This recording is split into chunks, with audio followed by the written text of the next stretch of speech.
Welcome back to the channel today, guys. Now, your eyes are not deceiving you. Y'all are getting a double upload today. Y'all are eating good like Denji was earlier. Let's just say that. Let's leave it at that. But yeah, we had... I don't know how to describe this episode besides like a Mr. Magoo-esque episode. Where Sid was really just following Sherry around, just protecting her the whole time.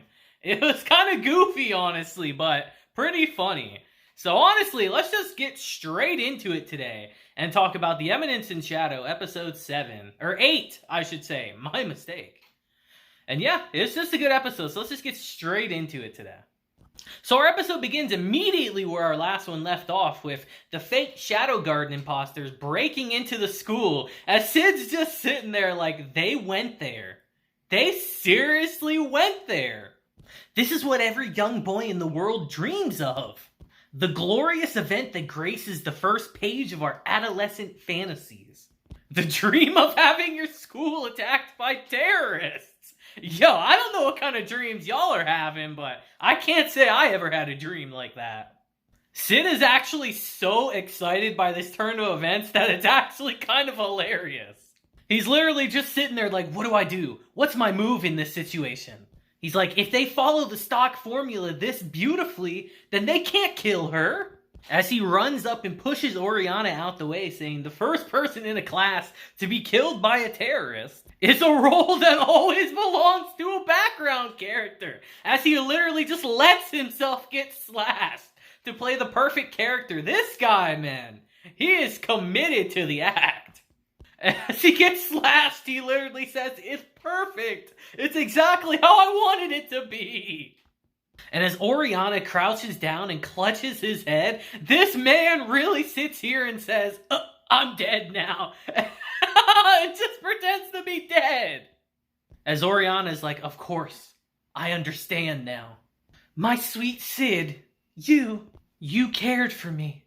You loved me enough to give your life for me. And I'm sitting here like, you might be a little off, but A for effort. As the intruders point their sword at her and say, we're going to go to the auditorium now. If you don't want to end up like him, you come along without a fight. As we see that they apparently gathered the entire student body in the auditorium. And as we transition back to Sid, it's literally exactly like I said would happen last week, guys. Like, he's fine. He actually wakes himself up. And as he gets up, he says, it worked. Background character secret technique, 10-minute death, heartbreak. I use magic to control the flow of my heart so I could maintain regular blood flow to my brain, even when my heartbeat stopped. So he actually did die, technically, for a second, which is kind of wild. One wrong step and it's hello afterlife. As a background character, there are times when I gotta do what I gotta do, even if it could kill me. As we see that he's not able to really use his magic, but if he's able to refine it into narrow threads, so he's able to use it a little bit. So he's not completely powerless here. And guys, at this point, someone give Sid like the Academy Award. Like, this guy puts on a show every episode. I gotta say, it's always fun. As he says, they set up this whole magic blocking scenario. It would be rude of me to completely ignore it. And it's here we transition to Sherry in her lab, actually, as she's actually finally able to figure something out with the artifact. But as she does that, her room gets broken into by Rex, who we saw in our previous episode. As he tells her that, I'm the great game of betrayal Rex, and my job is to retrieve the pendant artifact from you. And right before he's actually about to cut down Sherry, we see that one of Iris's personal guards comes in and saves her at the last second. As they actually use this moment to tell Sherry to run and get out of here with the artifact, as she does. And they literally, the big guy literally gets cut down off screen. I think that's actually hilarious. They couldn't even let him be cut down on screen. That's how irrelevant he is. And it's here we just transition to Sid overlooking the school as he looks down and says that they've corralled all the hostages into the auditorium. The standard formula, excellent, good. Security is totally wiped out and the Night Order has come running to provide support. But with magic being blocked, they're hesitating to take charge inside. As we see that Alexia went and got her sister for reinforcements in this scene, which is honestly a smart move in this situation. As he continues and says that there's also some terrorists running around the school to make sure there aren't any more hidden students. Such a beautiful sight to behold. Then there's me, the Eminence in shadow, looking very meaningfully down at the proceedings from the roof. Magnificent. That's one more thing to cross off my bucket list. But everything is not going completely how Sid wants, as he says that they're not just sticking to the cookie-cutter script. They added a fair amount to originality to it, which is good. But they have no sense of aesthetics. Wearing all black in the middle of the day? Have you no regard for the proper time, place, and occasion? Now you just look like a bunch of losers who don't know how to dress themselves. If it's gonna be like this, I'm just gonna have to play it slow until nightfall. As he actually proceeds to literally start sniping people from the roof. And guys, he's just enjoying this way too much. Everyone else is panicking. He's just having the time of his life. Like, dude, I've always wanted to do this. This is fun as hell. As he says, I'll buy myself some time by playing a little game of Snipe the Bad Guys. And save my grand entrance until after dark. But then, all of a sudden, he notices a pink-haired idiot running around practically begging to be captured. As he's like, wait a minute, that's Sherry! Like, what other pink-haired girls are there at the academy? Like, come on now. And his commentary in this scene just has me dying like, you're cute, Sherry. I know you think you're being sneaky, but everyone can see you. As he snipes the guy that's walking towards her, and as she walks by him, he just says, mission complete. And it's here that Sid realizes that my background character senses are telling me that the main story is progressing. When the scenario gets closer to its climax, the Eminence in shadow will make his dashing appearance. Sid is just in his own world right now. He's having so much fun. He even says, I love it. As he jumps off the roof and says, now I leap dramatically from the top of a building. That's one more item to cross off that bucket list. But Sherry's not completely helpless, though, because as she's walking around, she deduces that they have to be using this specific artifact to be doing what they're doing right now. As she realizes that the key to stopping them, she has on her right now in the artifact she's holding. And this entire segment is just so goofy to me, that she's just sneaking around like this is Scooby-Doo or something, as people are trying to take her out, and Sid's just quietly taking all of them out the whole time, and she has no clue what's going on. As she keeps saying, oh good, it's just my imagination. And right as she trips over her own feet on the stairs, Sid's finally like, alright, I gotta go get her before she hurts herself, and actually goes and catches her. She sees that he's hurt, but he's like, yeah, I'm fine, don't worry about it. I just miraculously survived a near-fatal encounter, that's all. No big deal. But more importantly, I have some things to tell you. And he just kind of lays it on the table like, you are just absolutely terrible at sneaking around. Like, let's not talk out loud to ourselves.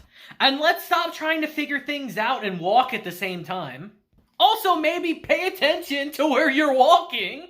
But most of all, maybe take off the noisy-ass shoes that let people know that you're coming. That might help a little bit.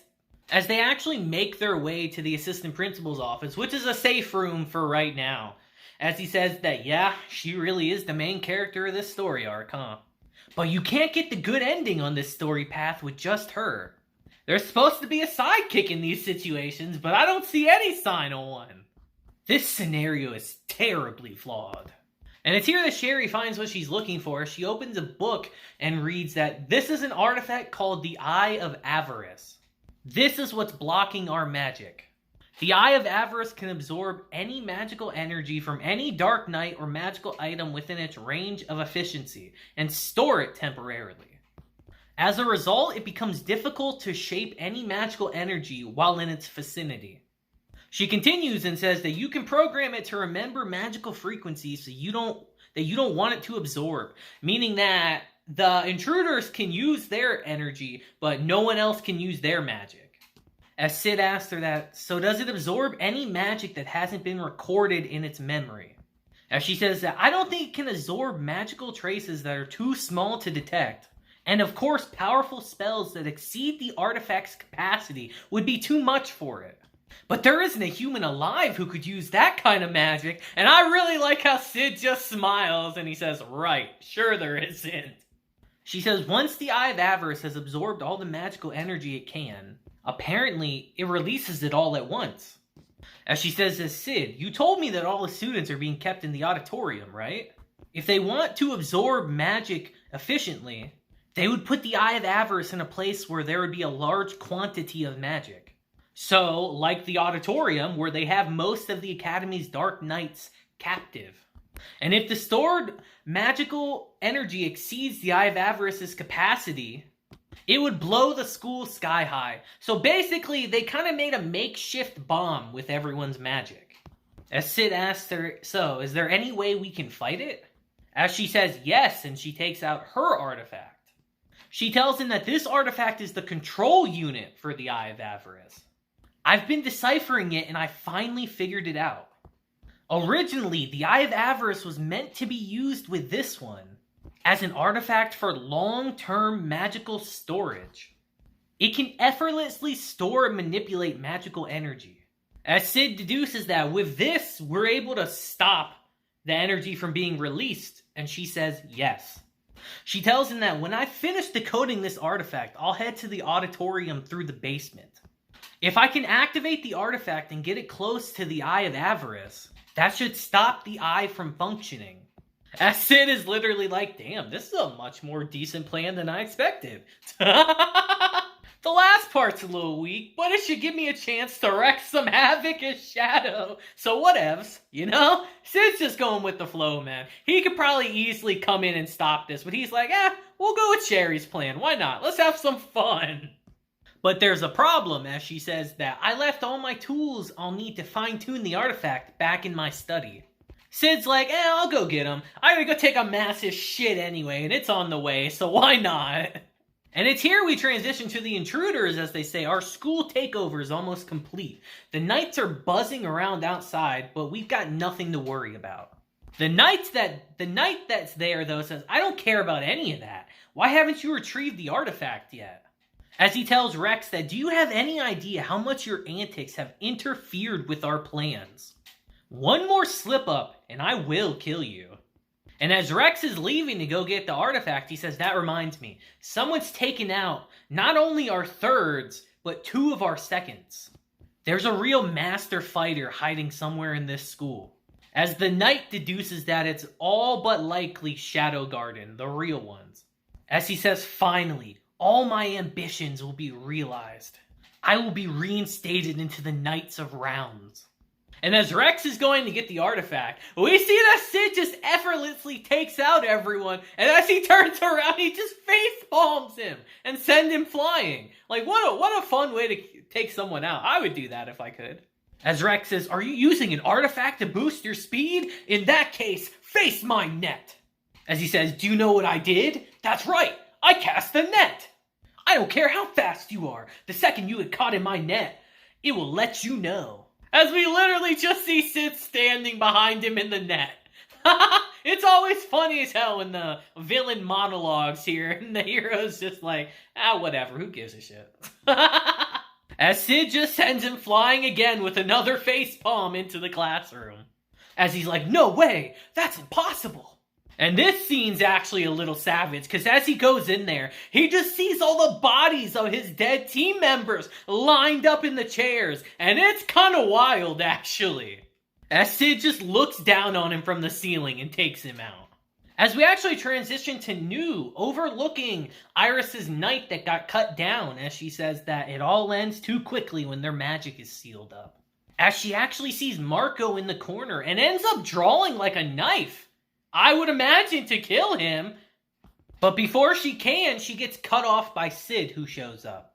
As she says that this man was my betrothed. Sid asks her, what are you going to do with him? As she says, I personally have no reason to do anything to him. I'd argue that knife in your hand would beg to differ, but... As Sid says, then I think it's okay to just do nothing then, just leave him be. And it's here she tells him that Shadow Garden has infiltrated the academy and is now awaiting orders.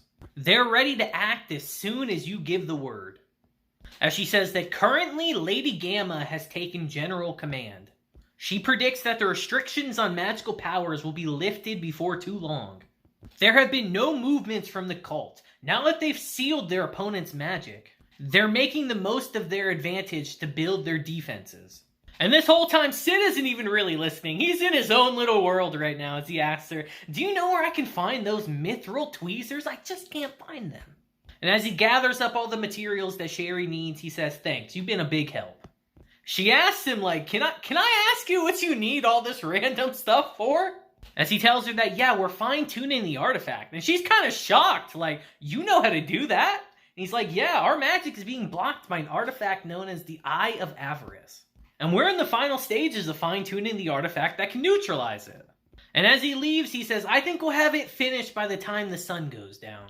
But before she leaves, New takes one last look at Marco and tells him that you've been spared another day. So clearly, there's some really bad blood between them. And I can only assume that in their little flashback that we got in our previous episode, it showed that she was turning into a monster. And I assume that maybe Marco had a hand in doing that, or maybe he didn't save her or something. I don't know. But there is clearly some bad blood here. She was going to kill him. And it's here that our episode ends with Shadow Garden preparing for their assault on the school as we see Sid and Sherry preparing this artifact to stop the other artifact. And this was a pretty fun episode, you know? This episode really just felt like setup for the next one, though, you know? Because not really that much happened, if you really think about it. Not too much happened. This is all set up for the next episode. And I kind of like that Sid's just kind of going with Sherry's whim. Like, why not? You know, I could take these guys out easily, but we'll go with your idea. That sounds more fun. He's just enjoying this the whole time. And that's why this show is fun, because Sid is fun, man. He just flies by the seat of his pants with everything, and it's always fun to watch. I can't wait till next week. I wonder what kind of goofiness is going to happen. I want it to be a big spectacle where he just comes in and just makes a giant scene. I would absolutely love that. That would be great. But yeah, guys, that'll do it for today's episode. You know, it's just another fun one, another fun Eminence and Shadow video. What more can I ask for? But until then, guys, I hope you have a great day, week, month, and year. And I'll see you guys later. Deuces.